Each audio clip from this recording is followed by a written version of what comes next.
Hello, and how you doing? This is Brent from Adventure Time RC, and today we have a project. This is a vintage Tamiya Sonic Fighter, I believe from 1987. This thing has seen better days, and it's time to restore it. I picked this up at a RC show, and it's in driving condition, but it's not well at all. You can see that somebody's putting a brace here. I had to make a little brace for there. It's cracked here with another brace. And just all in all, it's in pretty rough condition, and they do not make a re-release of this. So finding parts for it has been a challenge. I've had it for about a year, and I had to track down some stuff before I could get started. What I was able to find is I got a CRP brace for the front. That'll stop these cracks from the front from happening. And I got a 20 turn racing motor I'm going to put in it.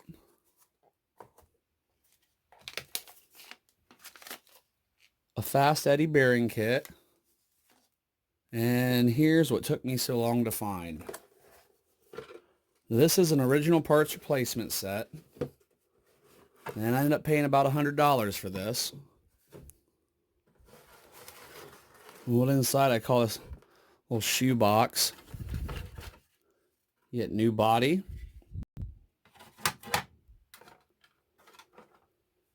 New body post.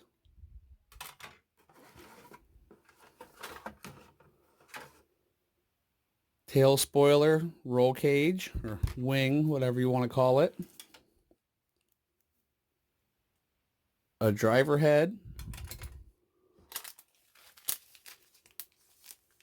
Spare bolts, nuts, and body pins.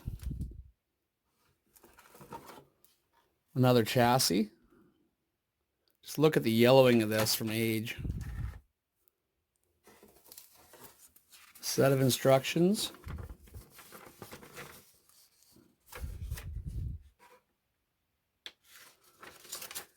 And a sticker set, which I am hoping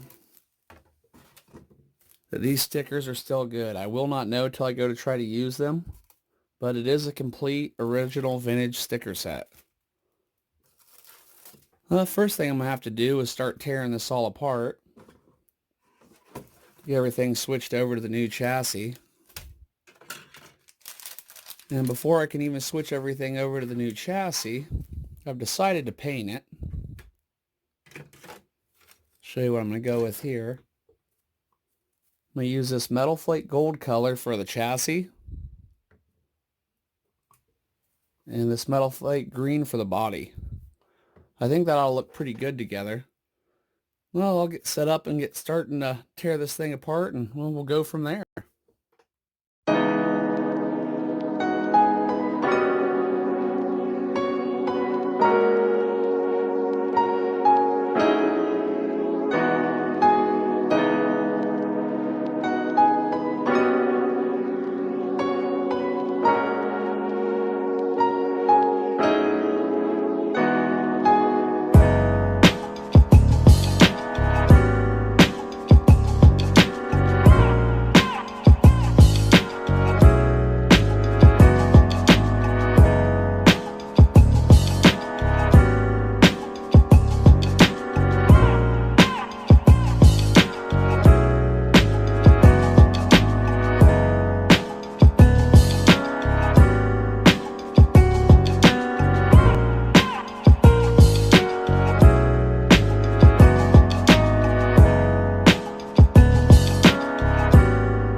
Okay, so I think that's going to wrap up part one of the video. I did the other side off camera because, as you can see, there is just a ridiculous amount of epoxy in this vehicle that I didn't even know about until we got it broke down this far.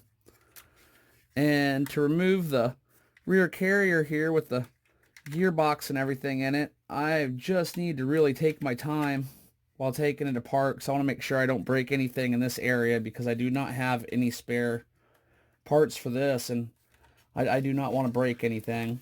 I was able to get the other side out, luckily, without breaking it, but you can see there is epoxy around that. I had to pry really slowly with a flathead. I was eventually able to break it free. But I think this will conclude part one. Got a good bit of it tore apart, and so I need to take my time from here on out with this section. So I'll get back with you on video number 2. Thanks a lot for watching, and hope you guys liked it. Bye.